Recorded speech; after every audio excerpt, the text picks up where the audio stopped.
I like it where something might fail because that's what makes my bits tingle. And and then, be able to come out at the end of it a better version of myself and go, I could do that. And so the downside is that I'm always looking to the next goal. I don't have much of a rear view mirror, which is good because of my childhood. People say you've done well considering your childhood. And I'm like, it's 36 years, it's 36 years since I left home. And they go, yeah, but even so, I know, no, you didn't hear me, mate. It's 36 years since I left home.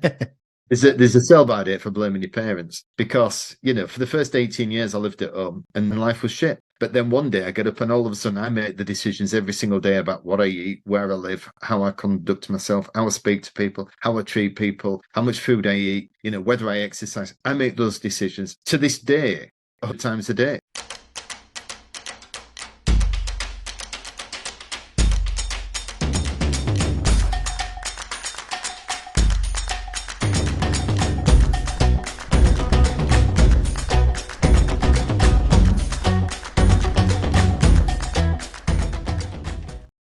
Are we born with the fear of public speaking? Or are we born with the belief that we're just not good enough? No. The only fears that we are born with is the fear of loud noises and the fear of falling over, which tells us that everything is learned, which means everything can be unlearned. This episode is the episode for you if you have some limiting beliefs in your life. I had the absolute pleasure to interview David Thomas, world memory champion, professional speaker, bodybuilder, and just an awesome top round lad.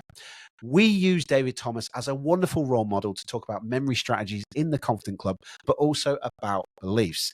David's story shows us that it's not about your background, your education, or your upbringing. It's about choices and that we get to choose what we believe.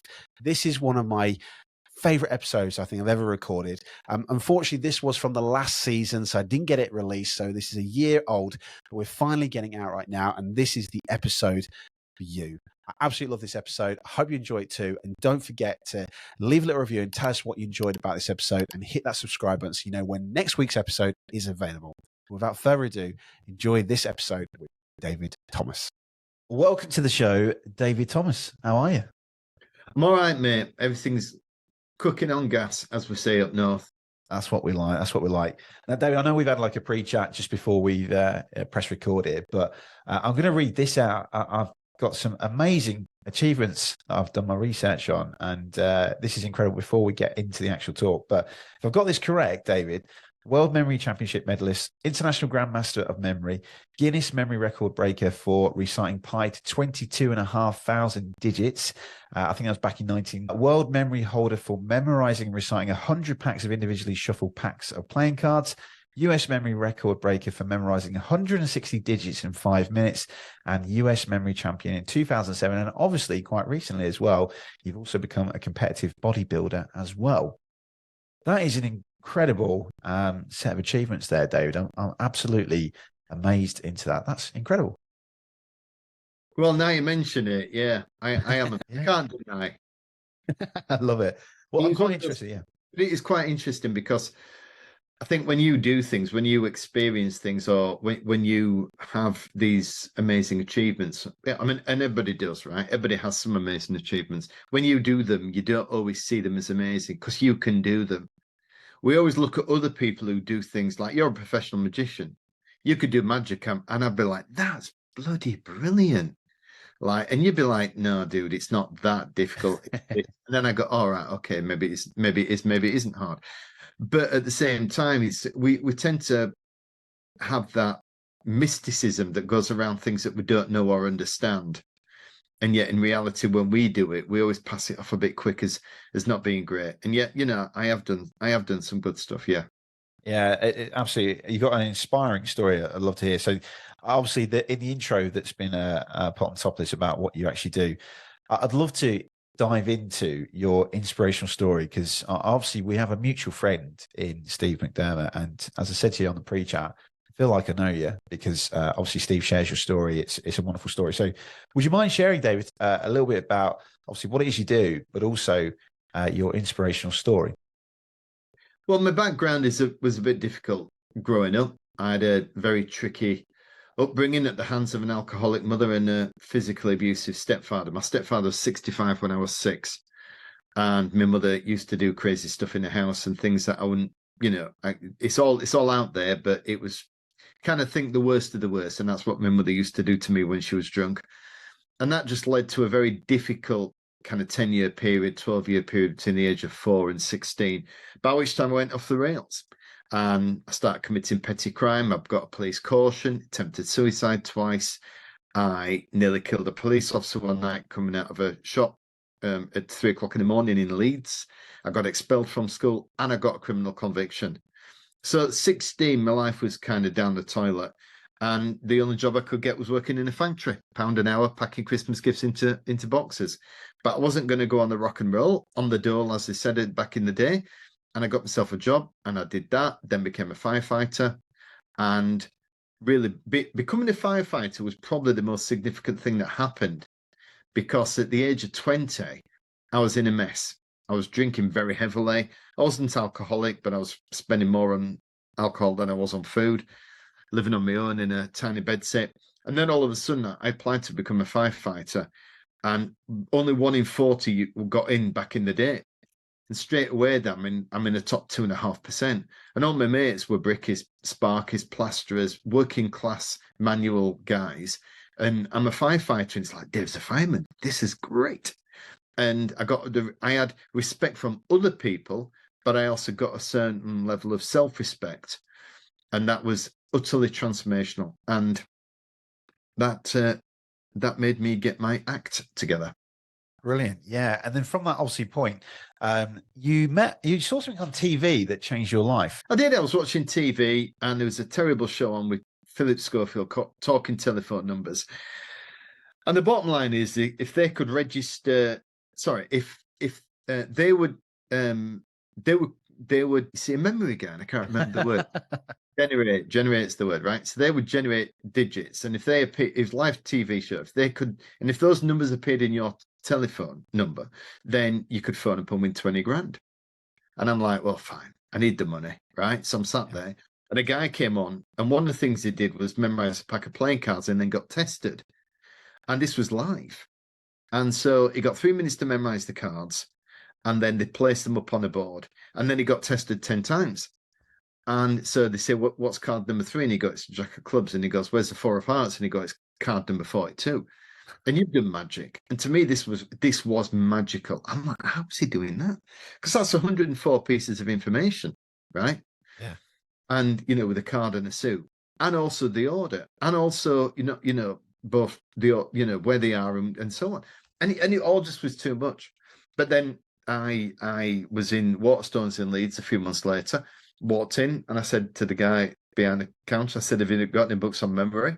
And they went, yeah, because I thought it might be good for exams, because I was failing my exams in the fire service. I went and bought his book and found out I could do it. Is this Dominic O'Brien's book? Yes. Yeah, great. Yeah. So what was really weird is Dominic was the guy I saw on TV. It was his book that I bought. And then 8 months later, I went to the World Memory Championships and competed against him. And that was a real hair is, just where the hairs come up on the back of your neck moment.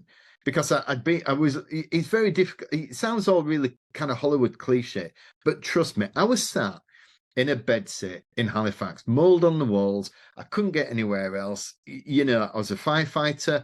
I loved my job, but I didn't even have a car. I had no money. And then I'm just watching TV. And then all of a sudden, 8 months later, I turn up to Simpsons in the Strand, one of the greatest tea rooms in London. I go to this room where they used to hold World Chess Championship matches 100 years before. And I go the day before the competition just to check it out.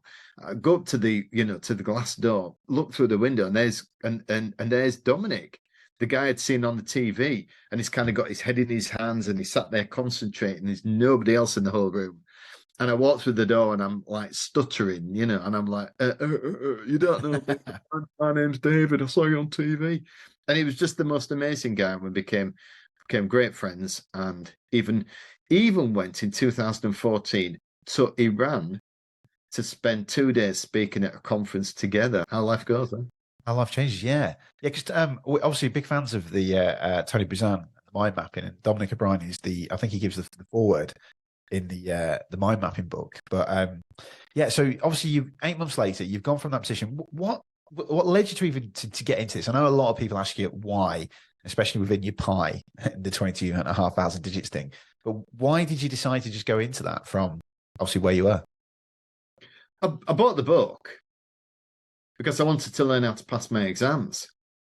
And then once I realized how easy it was to do the memory stuff, once you had a great process and technique, and that really it had nothing to do with intellect, intelligence, education, background, socioeconomic factors, none of that. It literally was just a process. And I was like, I could do it. And then it was like, well, maybe I could do it a bit better. What else is in this book? And then he said you can memorize a pack of playing cards. And I'm like, okay, I saw him do that on TV, but that's probably going to be a bit beyond me. But let me have a go and see if I can do it. And then once I did it with a bit of practice, I could. And of course, I mean, I go to the gym. I am a competitive bodybuilder. Now, I can only lift what I can lift. And I can't go again in 2 hours and lift it all again. 2 hours and lift it all again. Lift 2 and then lift. I can't keep doing that. You know, there's a limit. And so we are preconditioned to incremental progress. You know, you go and start a job and, you know, you get 5% pay rise or a 10% pay rise or no pay rise. But basically, you move forward a step at a time. But when it comes to improving the brain and improving the in doing memory techniques, you can have exponential improvement. So, you know, I can go from being able to remember a list of 10 objects to like 50 to 100 in a matter of a few days. I could go from getting a pack of cards and being able to remember one suit, which is what I did. I thought I'll take out one suit, just clubs, and memorize those 13, see if I can do it, to being able to do 2, 3, and then a full pack in days. And then you go from one pack. So I went from being able to not memorize anything to 8 months later going to the World Memory Championships and being able to memorize 14 packs of cards in an hour. Yeah. And you just go, it's incredible. And so so the question is why? And I suppose what I understand now looking back, and this isn't just hindsight, I've always wanted to be the best version of myself. And I enjoy personal growth. So whilst it was fun being able to tell other people I could do this stuff, it's how I felt about myself that was key. So a mate of mine pointed out the difference. Some people are internally referenced and some people are externally referenced. Most speakers are externally referenced. What they do is they stand up on stage because they want people to laugh at their jokes and clap them off and then come up and say they were amazing. And I'm not interested in any of that. I'm just interested in how I grow personally. I want to be able to do things today that I couldn't do yesterday. I want to learn something new every single day that makes me a better version of myself. And that doesn't make me better than anybody else. It just makes me wired for growth. And every time I've had some success, the day after, it's like it never happened. So that's the downside of ambition. Ambition is a double-edged sword. It drives you on and you achieve great things. And for a guy with my background who had no money, no investors, no shareholders, no family help, no team to work with, no peer group, no mastermind group, no networking, before the internet, no Facebook group, to go out there and then start speaking on major stages, competing in memory competitions, doing all the other stuff I've done, is genuinely extraordinary. But it's driven by the fact that I just like to do things that are hard and with a bit of jeopardy. I like it where something might fail because that's what makes my bits tingle. And then, you know, be able to come out at the end of it a better version of myself and go, I could do that. And so the downside is that I'm always looking to the next goal. I don't have much of a rear view mirror, which is good because of my childhood. People say, you've done well considering your childhood. And I'm like, you know, it's 36 years. You know, it's 36 years since I left home. And they go, yeah, but even so, I know, no, you didn't hear me, mate. It's 36 years since I left home. There's a sell-by date for blaming your parents. Because, you know, for the first 18 years, I lived at home and life was shit. But then one day I get up and all of a sudden I make the decisions every single day about what I eat, where I live, how I conduct myself, how I speak to people, how I treat people, how much food I eat, you know, whether I exercise. I make those decisions to this day 100 times a day. And that's not, and you go, oh, but it's all, you're influenced by your parents. Well, blah, blah, blah. Yeah, if you let it. Yeah. You know, so for me, one of the tenets of my speaking always has been about accepting responsibility. And generally speaking, I work very, very well with entrepreneurs. If somebody said who's the group of people I work best with, it's entrepreneurs, because they all started on their kitchen table with a business and a vision, and they drove it forward and they found a way. And so they're always looking for the edge and how to be better and different. So that's my instinct. Yeah. Well, I know we're big fans of Paul, and Paul McGee. He's been on the show as well. And he shares his fantastic idea with Jack Canfield about the E plus R equals O. The event plus your response equals your outcome. It's about taking responsibility. Do you think that your drive is shaped because of your past experiences, or where, that probably is the question, where is this drive coming from? I'm very similar to you. I always have to put 120% into everything. It's got to be the best version of myself. Where is your drive? Where does that come from? No idea, and neither do you. You have no idea where it comes from. You'll get a psychologist that'll sit down and tell you blah, blah, blah. And yet you can take twins that have been in the same house. So I don't know if you've heard of Grant Cardone. Yeah. So he's a 10X. village. Yeah, 10X. So he's a loudmouth, big guy. He's done well. He's got a twin, same house, same upbringing, no ambition at all. So the fact is that all this crap that people throw out there and go, oh, it's because of your childhood and no. I was in a house with my brother, and my brother has been a very steady corporate guy for 30 years in his adult life. And he's a great guy and utterly and completely different to me. I was born with it. It's, my mother was not like it. My father's not like it. My stepfather wasn't like it. I didn't know anybody who earned, at 20 years old, I didn't know anybody who earned 30 grand a year or ran a business. I didn't know anybody. But I had that. So that instinct, whatever it was just, I was born with it. Yeah. And I'm grateful for it, in as much as I like being me. I think that's a really, really huge thing when you get into your 50s. There's a reason why suicide for men is highest in their 40s. You'd think it'd be kids in the teenagers or 20s, but it isn't. It's 40s. And I think it's mainly because, when you're in your 20s, you kick off, don't you? And you have all these ambitions and dreams, and you go out there and you try loads of stuff, and it doesn't matter if you fail. Then you hit 30. What happens, mate? You settle down and get a little bend, don't you? Then all of a sudden it's about mortgage and paying the bills and being there for your family and wanting to be a great parent and all the rest of it. And so dreams are still there and ambitions, but underneath, the most important thing is, the thing you value, your ambitions change. The problem is you get to whatever, your girl's one, right? Your girl's one and you are 33. That's right. So, 15, 16 years from now, you'll be 48, 49, should be 16, 17, off to university, getting a first job, doing whatever, right? And then all of a sudden, that's why in the 40s, guys sit there and look back and they go, so what happened to all my dreams? Yeah. And I think that's when they start to realize that 40s is a tricky age, because you realize those massive, big dreams, because everybody tells you can achieve anything, which is obviously a little load of bollocks. And so that all of a sudden you sit there and you go, okay, that's not true. And then you look forward and go, I've got 20 more years of this. Yeah. And you go, and I think that's why guys get into a difficult place mental health wise. For me, a guy in my 50s, I'm more settled. I'm not saying I had mental health issues in my 40s, because my career was going like a train off a cliff. It was amazing. It still is. So I was very happy and I was driven and everything was fine. But in my 50s, I found things have settled down a great deal more, and I'm kind of more settled in my own self. In the past, I've always been what I would call happy, but eternally unsettled. just underneath, it's like, okay, Dave, what are you going to do today? What, let's do something different. And so, yeah, it's been interesting. It's been interesting, but I have the drive. I still have it. And I'm fortunate for that, because 53 is the age at which it drops off a cliff. Oh, right. Okay. Right. I've got 20 years to go. Yeah. Possibly. So the big study done in Finland, and what they discovered is, whether it's male or female, 53 is the age at which ambition, desire for success, personal cognitive ability, drive, energy levels all drop off a cliff. And it's hormonal. 53 is the average age for menopause. And for men, that's when testosterone has dropped off about, give or take, about 20%. So men lose 1.2% of testosterone from the age of 40. By the time you get to 53, you've lost nearly 20%. And testosterone is people see it as a sex and muscle building hormone, but in men, it's probably one of the most significant hormones you have, and it's responsible for cognitive abilities, focus, attention, drive, ambition.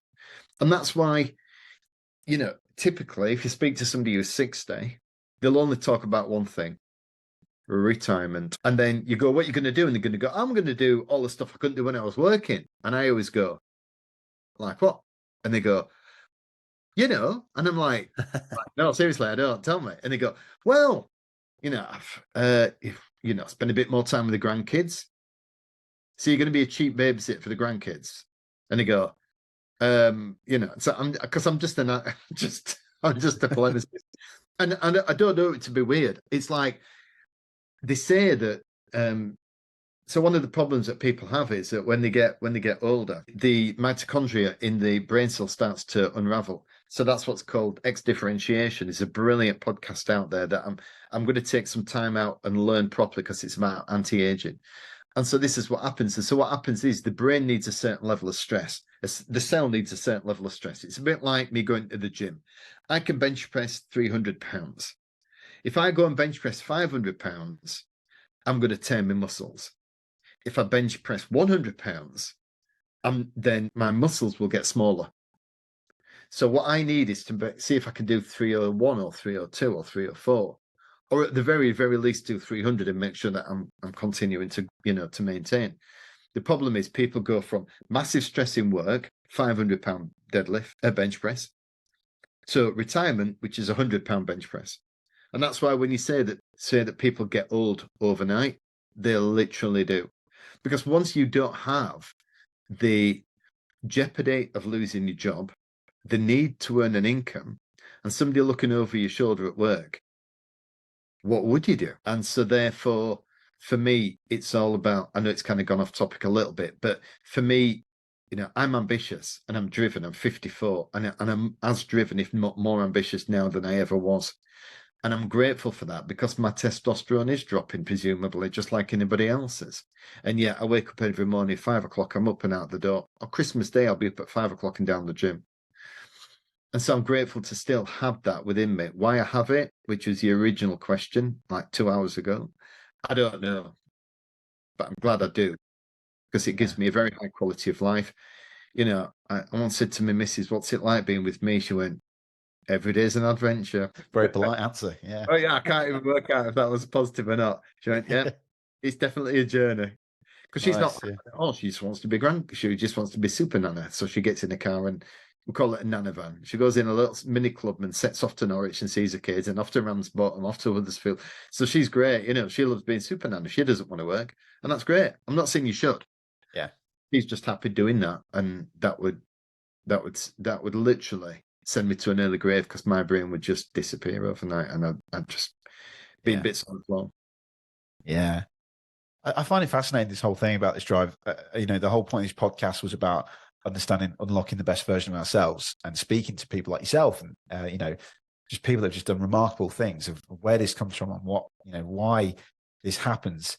I had someone come on the podcast recently who talked about there isn't really a need to unlock the best version of ourselves, because whatever we've got, it's just there already. And it was such a really difficult conversation, because it was about this thing called non-duality, about how there's nothing there. It already is what it is. And it's really hard to explain, because we're always seeking to unlock something better. And I'm the same. I'm constantly on personal growth, trying to get better and better. Whatever it is I do, put full 100% into it. But what is a best version of yourself? I like that challenge. That's something to muse on for the rest of the day, isn't it? I think for me, I enjoy immensely being able to do something that I never thought I'd be able to do. Considering I've done some stuff in my life, the single most difficult thing I've ever done was get on a bodybuilding stage, for example. And I did it at 51 years old. I wasn't a kid who just decided he was just going to have a go. I didn't have any drugs.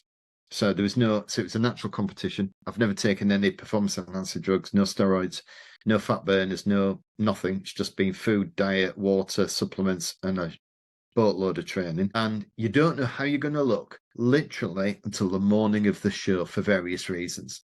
So I spent 8 months of my life eating chicken, vegetables, broccoli, egg whites, not even knowing if I was going to be able to stand on stage, but absolutely committing to it. It was terrifying because I knew I've been watching these competitions for years. I've been sponsoring bodybuilding competitions. I've been going to them, seeing these guys. I knew all the people I would be competing against. A lot of them have been doing it for 20, 30 years. They knew exactly how to do it, get the best out of their physique. And I was going to be standing up on stage next to them, wearing nothing but budgie smugglers and 2 gallons of fake tan. It was literally terrifying. And to do it was just the most exhilarating thing because it was something I didn't think I'd ever do, and I did. And I got there, and I looked like a bodybuilder on stage. Yeah, the photo's amazing. I've seen it online. It's great. And so for me, being the best version of yourself is that is a very kind of cliched, stereotypical phrase, to be fair. But for me, I like to find out. I like to be. There are two things that appeal to me. First of all, I like to find out if there's things I can't do that then all of a sudden, through sheer grind, determination, great work, and just pushing into it, I find I can do. That's nice. The second thing is I like being exceptional. We talked about this beforehand. I'm a working class lad from Halifax, and I still live here because I love the town, I love the people. Everyone's just, nobody cares what car you drive or how much money you've got. We're just all in it together, right? But at the end of the day, I understand I'm better than most people. Not better as in a better human being or more caring or whatever, but I'm better at being able to motivate myself to do stuff. And I understand that. And unfortunately, as much as some of us none of us operate in a vacuum. So, for example, we talked about YouTube earlier. If I get 100,000 subscribers, what does that mean? The only way you can measure success is by looking at what other people have achieved. So, for example, I know that on YouTube, if you get 100,000 subscribers, it puts you in the top 1%. If you get 1 million subscribers, it puts you in the top 0.1%. And so that, if I say I do a YouTube channel and I get 100,000 subscribers, by definition, I'm better than 99 other people out of 100. I'm in the top 1%. I'm not a better person. I'm not a better YouTuber than them per se. Other people, their content would be have more value to some people. But we all operate on some basis on that level.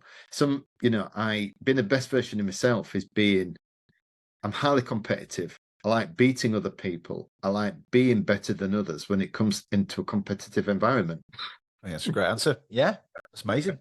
I love it.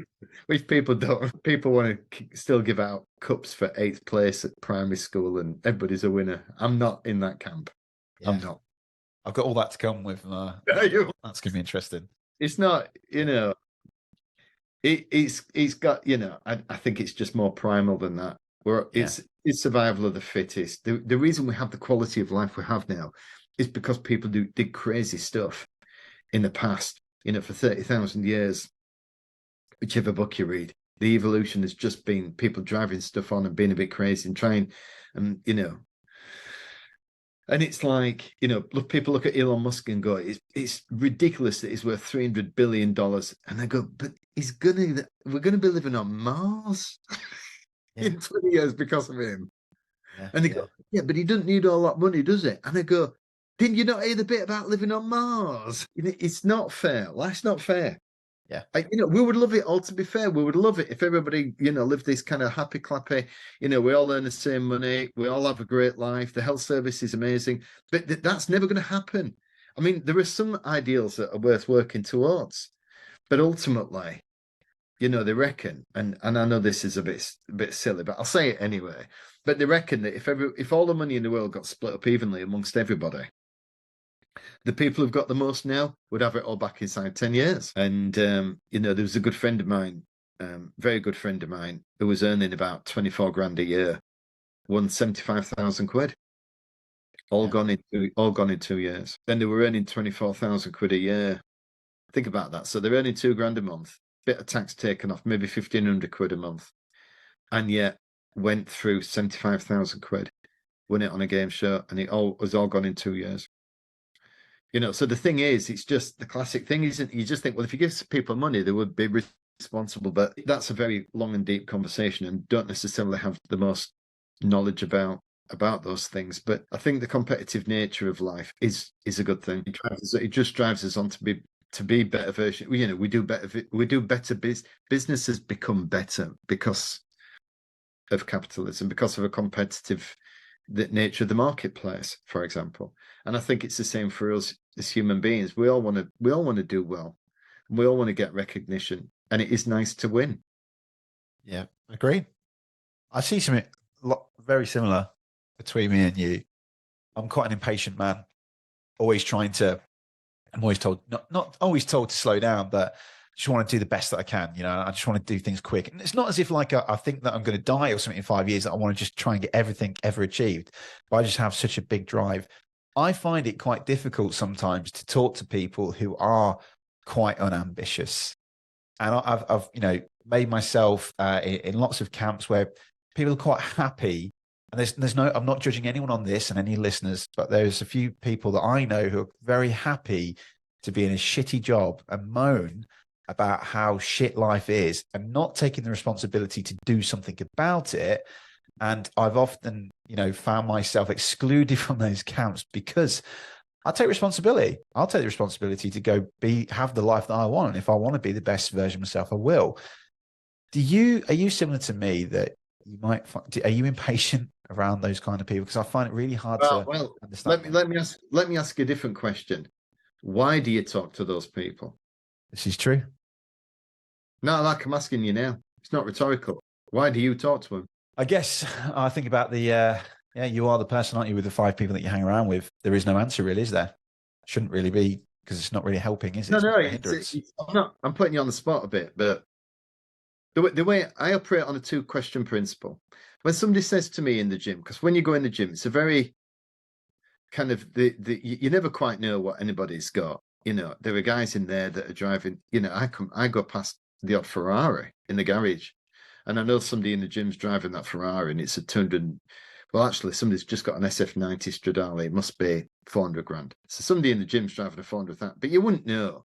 So when you're talking to people, everyone's just the same. We're all in there, all meatheads trying to pump iron, right?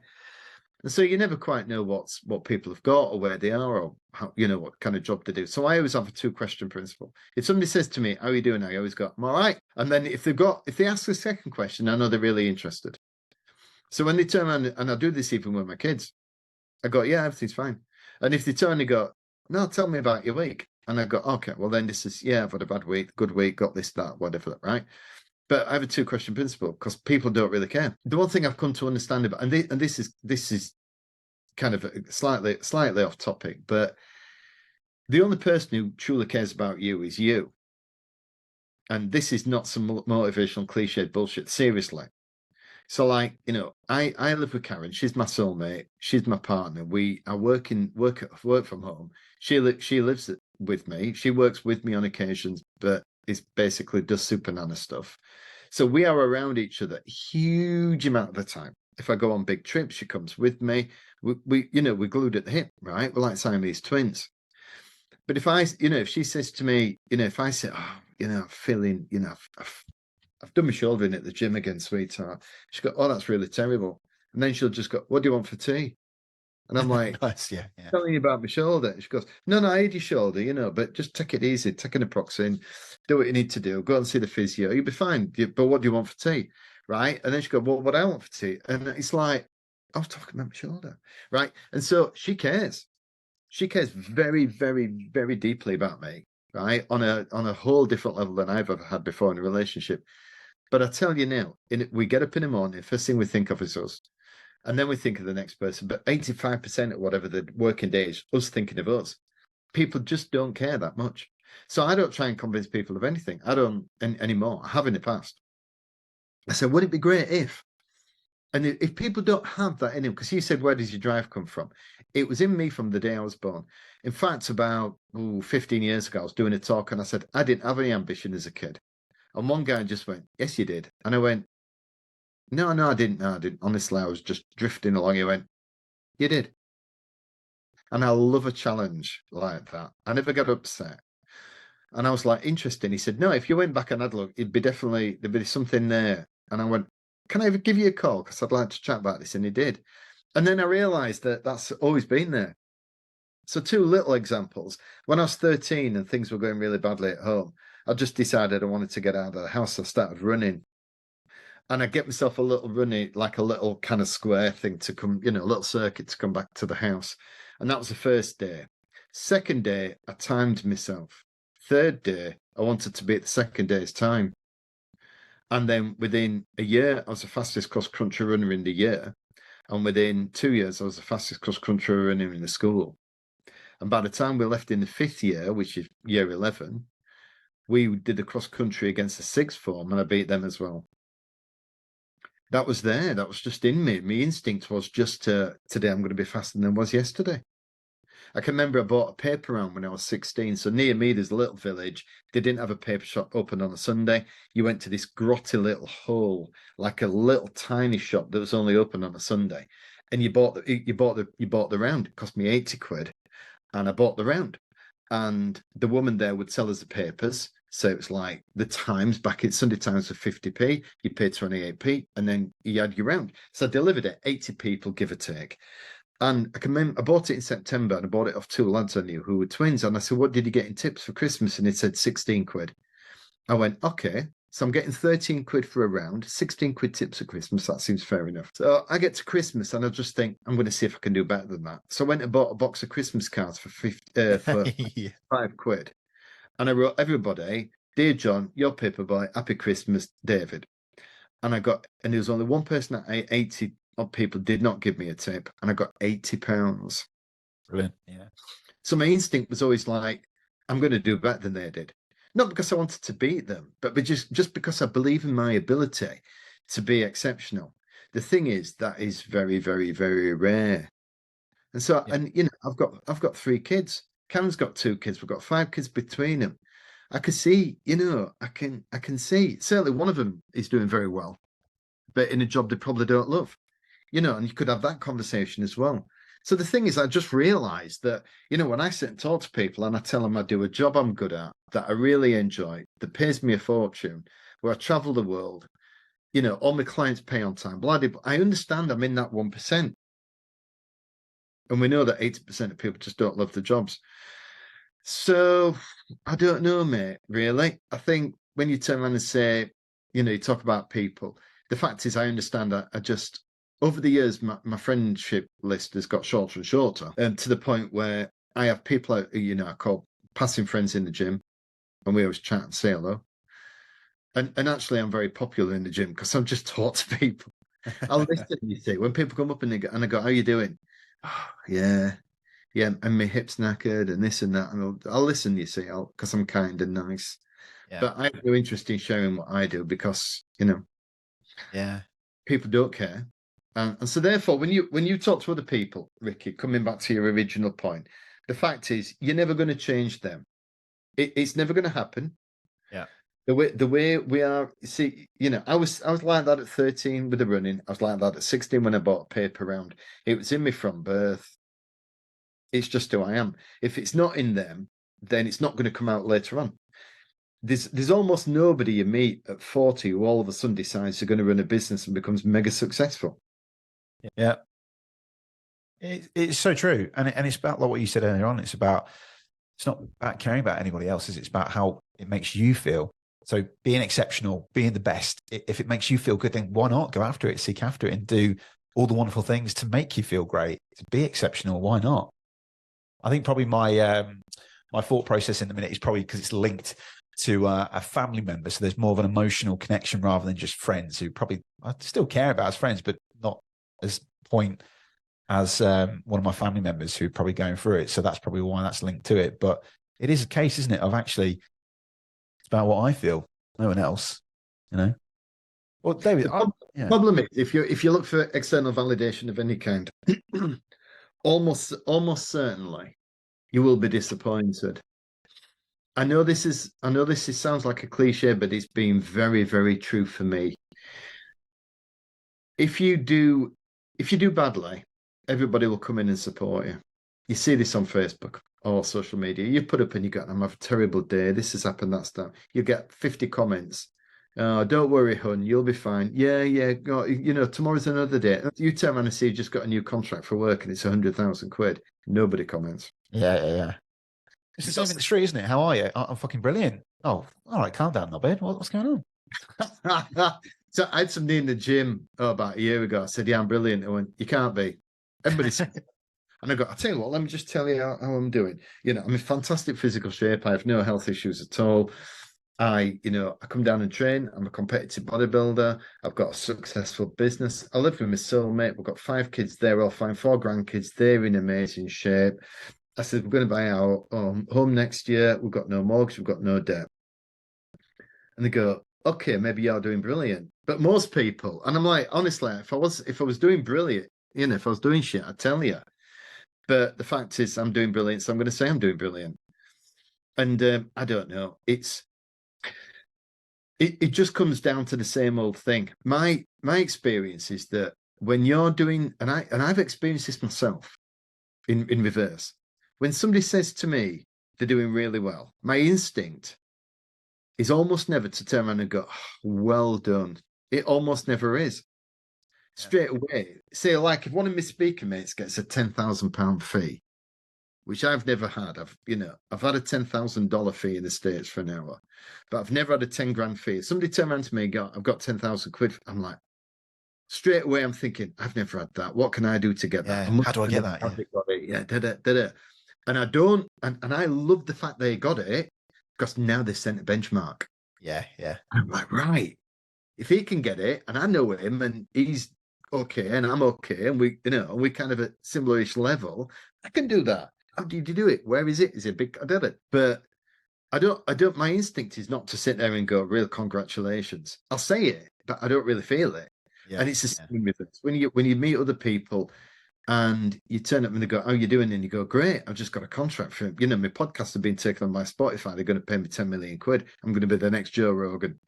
And they go, just see how many people go. So a friend of mine bought a big house. And he said, we had loads of people around over Christmas, friends, family, new house. And he said, not one person mentioned the house. So a couple of weeks ago, we stayed with my son-in-law, daughter-in-law and son-in-law, their house. They went away. They've got a very nice house. And we were looking after the bairn and the dogs. And they got stuck in London, train strikes, and eventually managed to get back to Leeds. I went to pick them up. And they're having 2 like cabin things built in the garden, right? These huts that people tend to have, right?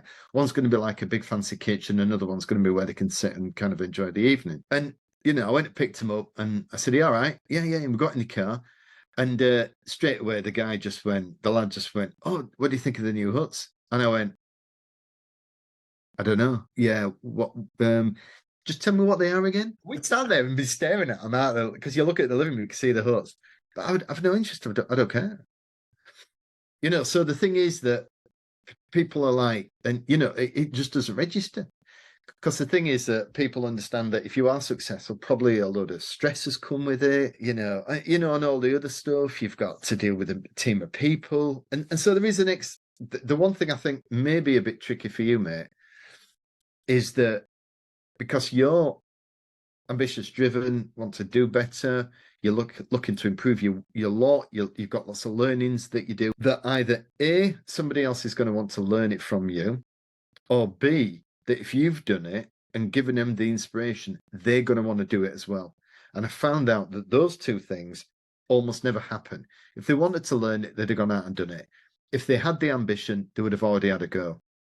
And so the fact is, mate, you just got to understand, you get 2 groups of people, right? Well, 3 kind of, I think. You get those people who are like, the gang, right? So, if you phone me up and you go, "Dave, I've just found this thing about, that whatever, and I've just did it," and I'm like, "Brilliant, teach me," right? So, we're in, we chit chat, right? Then you've got people at the other end that you've got to manage, basically family. And that isn't just parents or siblings that we're talking about kids. Yeah. You've got a 1-year-old, it's all nice and lovely and beautiful and fluffy. And then at 6 years old, she punches somebody in the face at school and you're going, and then all of a sudden 18, she comes home with, an armful of tattoos and you're going, right, we need a bit of a chat. She's like, "No, Dad, that's not happening." Right. And so all of a sudden, you've got to stuff over here. You know, my son got a tattoo. His first tattoo was on his arm underneath, and he says, "I'm not here for a long time. I'm here for a good time." And I'm like, "Hardly Shakespeare, is it, son?" You know, what I mean? Like, what you do? Anyway, eventually got a sleeve and got it covered up. But really, right? That was his first tattoo. So the thing is, but then in the middle, you've got these people that you come across. And what you can do is you can share a little bit, you work with them on some level, you know, you bump into them, coffee shop, down the gym, and you just chit and you and you go on through. But what you have to do is morph. And what, you know, for me, what I've always done is I started out being a big people pleaser. Then I went through an aggressive phase where I was like, fuck you. And then you're either on my train or fuck off. And then I've come back to being a people pleaser. So I don't mean a people pleaser as in get on the floor and be all submissive. What I mean is I want to find out what makes people happy, see if I can help. And so therefore, I'll talk to people, how are you doing? So there's a guy in the gym who's got cancer, and every day I say, how are you doing? And he goes, I'm all right. Yeah, I'm fine. Anything I can do? No. Okay. Well, and I can see it means something to him that I ask. Yeah. But those are the people in the middle. And so, you know, but everybody now, I just, you know, I see what I can do. And I just want to be there for people and see how I can help. So to me, being a people pleaser was a weak thing to do as a kid. Yeah. But now as an adult, in my sixth decade, because I'm 54, I see it as a real superhero skill. Because the worst thing in the world for me would be to get where I don't want to be around other people, where I don't really like other people, and don't you know, and I get all turned into that grizzled old, cliched, angry old man who just starts shouting who just says politically incorrect things because he can. Yeah. And all that stuff. I had an argument with a guy the other week who was 80, and he says, "What about this?" And I said, "Well, you've got two choices." I said, "The world has changed, and that's not acceptable." "Well, it was when I was a kid." I went, yeah, I get that. I said, "But you've got two choices. You either carry on saying it, carry on barking at the moon and just become more isolated, or you change and take on offer everything that this amazing world has to offer." It's a binary choice, mate. And from now until the day I drop dead, it'll be the second one. So whatever happens, people go on about, people want to be, non-binary. What does that even mean? I don't know. But if somebody says to me they want to be called they instead of he or she, I'll do it. Because I just think it's a good thing to do at this moment in time. I says in 10 years, they'll feel different. I said, because I don't see 50-year-olds doing it. That's the point I always make. If somebody who's 20, 20, you don't have a say in the world. You've done naught, mate. You've sucked every resource out of the system for 20 years. Taken all your parents' life. You've taken an education, and that's been paid for by me. And now you tell me you want to be called there. Absolutely, all day, every day, I'll do it. Yeah, because I know in 10 years you may feel differently. I'm not saying you will not want to be called there. And I understand that that's what you feel now. So I'll sit and listen because I'm interested. But I also understand that things, what I feel now is definitely not what I thought when I was 40. And holy shit, it isn't what I thought when I was 20. Yeah. So I respect people and just enter into the conversation and hopefully be on the right side of it as it goes through. And I find those things more fascinating than offensive. What's offensive about calling somebody there? Why would people get angry about that? Yeah. And the older I get, the more I have a wider perspective on things now than I did when I was younger. Everything was maybe a bit too limited. It's like, oh, that's ridiculous. And I'm not saying I would have said that about there, but yeah. Yeah, that's a fascinating answer. Well, obviously, I know you got to get off soon, haven't you? You got to have your chicken and veg. So before I let you go, I'm not starving here. I'm not starving here yet.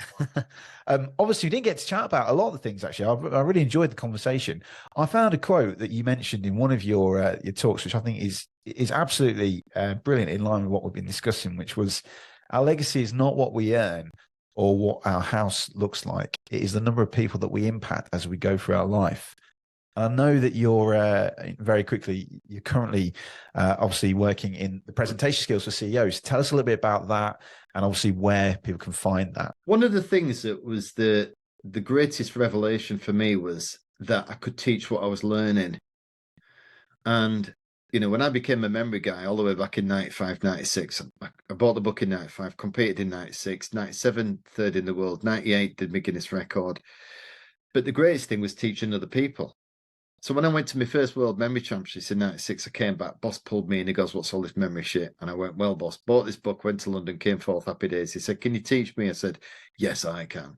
So I taught him how to use it for health and safety to pass an exam. And he came back to me and he said, this is amazing. He said, I knew I'd passed before I left the room. And I went, what?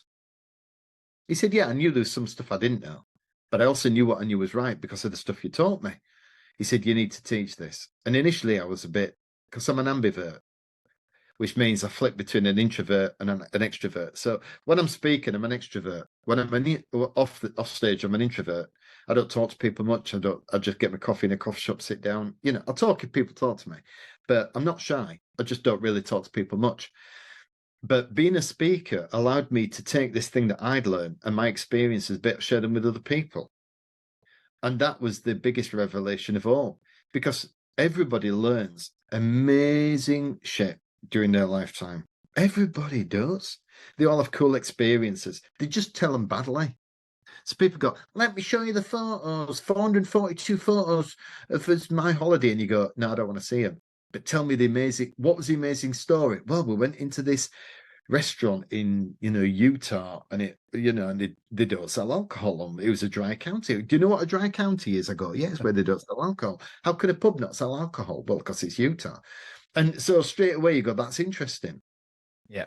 And so the revelation was to be able to share what it is that I know. And then what I came to understand, particularly the older I get, is that actually, when you get a car, no matter how nice it is, in 6 months it's just a car again. And it's one of those things where they call it mental masturbation, my friend, where what you do is you do what's called future pacing, which you visualize what you want your future to look like, and it releases dopamine into your brain. It makes you feel good. I'm going to get that car, get that house, get this, to get that. But then when you get it, it's like, right, the dopamine you don't get the dopamine hit anymore. All of a sudden it just becomes a car and it becomes a house. Of course, the downside is the better car you get, then that becomes a new benchmark. So I was thinking of changing my car, and I've gone from this car to that car to what I've got now. And it's like, well, now I don't want to go back, not even one model. You know what I mean? Yeah. And so the thing for me is that actually, yeah, when we look back on our days, I like money. Don't get me wrong. I like earning money. I like comfort. If people say, what do you want it for? I want it for comfort. I don't want to fly economy anymore. I don't want to drive an economy car. I don't want it to break down. I want a comfortable house. I don't want to live in a small house. I want to live in a detached house. Why? Zero neighbours. I might have somebody over the other side of a fence, but I don't have anybody on the other side of a wall. Do you know what I mean? Yeah, So those things matter. Now I'm an old guy, right? I'm an old fucker. I just want comfort. It's not about massive luxury goods. It's just comfort. That's what I want. But at the same time, I do understand that, everything we have is not ours to keep. It's ours to share. And, the impact that we have is not the cars we get or the money we get. It's the number of people you're able to impact. And now I'm up to 500,000 plus.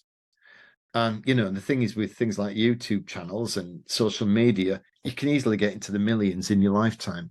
And if you just think about it in those kind of terms, then, go through life, maximize your income for those, because we don't quite know what the future is going to hold. And being a speaker just allows you to do that. So for presentation skills, for me, I work a lot with entrepreneurs and business owners. And the reason is because they get to a certain stage and they realize that they're going to, so a woman's coming on Friday, she's been running this business, they're going to sell for 50 million in 3 years. And she's like, I've got to start going to America, looking at investors, blah, blah, blah, blah. And so she's coming here and she goes, I just don't know what to do. I'm nervous. And, so she's going to, for her, it's about being able to go out there and have a bigger impact and make sure that she gets the best return on her investment of time and energy for the last 30 years of running a business. And the impact on her will be huge. She'll get that 50 million. It'll come back into this country and she'll pump it through the system. And so, it's a loose term is impact, but it can go across, it can be helping somebody get, I've done presentation skills with sixth formers on how to do interviews for university. So it's not just entrepreneurs, it could be anything, people getting contracts. So I worked with a guy in Dewsbury who does porter cabins. And we did he was doing a pitch for 75 million quid worth of work. And he texted me the moment he got it and said, I wouldn't have got it without you. And that pays for a lot of wages, a lot of mortgages, a lot of clothes on kids' backs. So, yeah, that's why I do presentation skills. When I did brain training, which is what I started out, the impact was a lot lower. People like improving the memory, but it doesn't matter that much. Mind mapping is a great skill, but really, benefit, a bit negligible. Presentation skills. When people in key positions stand up and smash it out of the park in front of others, whether it's a team meeting in front of their internal, staff, whether it's external talking to shareholders or investors, it's huge. Yeah, agreed. Well, David, I actually got a question for you before we finish, which is from Steve. I know Steve has a huge impact in your life. And I asked him, I said, look, I'm interviewing David. I think he's seeing you soon anyway, but I asked him, have you got a question that you'd like to give? And he said, what message or advice would you give to 16-year-old David? That's a very common question. I hear people say, if you went back, what would you do? I'm not sure, really. I'm not sure, because I think if you were going to give advice about that, then they were going to be able to use and apply, then you would assume that they would be able to have the capacity for change to apply it. So in my world of even just presentation skills, the thing that is the greatest deciding factor about how much people can apply what I teach is their capacity for change, not my ability as a presenter. Because everybody has limited capacity for change. If everybody had high capacity for change, we'd all be slim, athletic, fit, because we'd eat and exercise. We'd all run amazing businesses because we'd go out there and, So the thing is that you're saying, what advice would you give in terms of, but the thing is, I didn't have the capacity for change at 16. I was in a mess. Life was just an absolute bag of shitty bollocks. And I was working in a factory for £1 an hour. So I'm not sure if anything I could say to myself back then. The thing is, whatever I would have said to myself at 16 would have had no impact, none whatsoever. So I get the question. If you were to try and go, look, if there's something that you need to know, understand about the next 40 years, give or take, then, it would be nice if somebody was just to turn around and say that they believed in me, that I had the ability, that I knew that I was going to, if they just said, that thing you did when you were 13, you went and became a runner, yeah? That drive that you had to become the best runner in the school, yeah? You're going to have that forever, and it's going to take you all around the world. It's going to make you successful. You're going to write books. You're going to speak on platforms. You're going to speak at Caesar's Palace on the same stage as Jerry Seinfeld the night before, and you're going to impact millions of people. Just understand that's always going to be there, that drive, and it's inbuilt. It will never go away. It will always be there, and that's going to give you a quality of life you never knew existed. Then that would be nice to know, and that would be quite calming. Yeah. If I was to turn around and say something negative in terms of trying to avoid any pitfalls, I would definitely turn around and say, as difficult as this for me to say in a public arena, relationships have been a tricky issue for me ever since I was 18. And it would have been, and the thing is that you could say, oh, you've got 5 great kids and you've got Karen, and so it all came good in the end. No, there's some stuff that's happened that took me to the brink of suicide as an adult.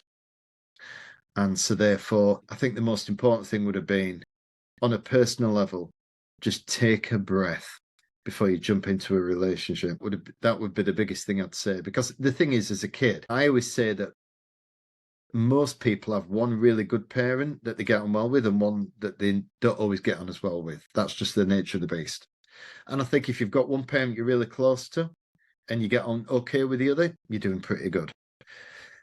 For me, I didn't have one good parent, one bad parent. I had 3 bad parents. I had 2 bad parents and an absent parent, because my dad disappeared to America when I was 11. He disappeared to Newcastle when I was 6, got married, didn't invite us to the wedding. Went to America when I was 11, still alive. We have pretty much a non-existent relationship. We keep in touch and we speak, email and whatever, but we have no personal relationship at all of any kind.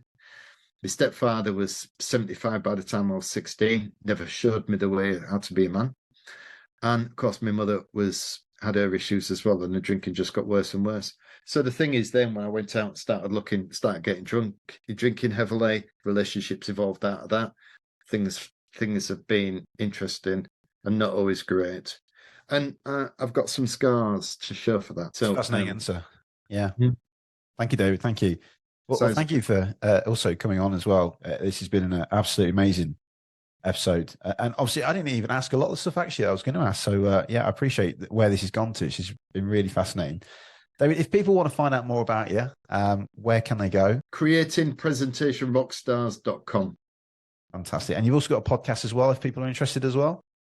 Powerful Presented for Leaders. Now it's about 150 episodes. I make them short, punchy, 20 minutes long. It's just me chit-chatting. I don't do interviews. I've got a couple of things on there where I've interviewed one or two people, but almost all of them are just me chit-chatting, giving powerful tips on how to be amazing, because that's what I do. I create presentation rock stars. Love it. David, thank you for being on Unlocked, and yeah, good luck and best wishes for next year for the bodybuilding. Yeah. Thanks, mate. Yeah, luck is what I'll need.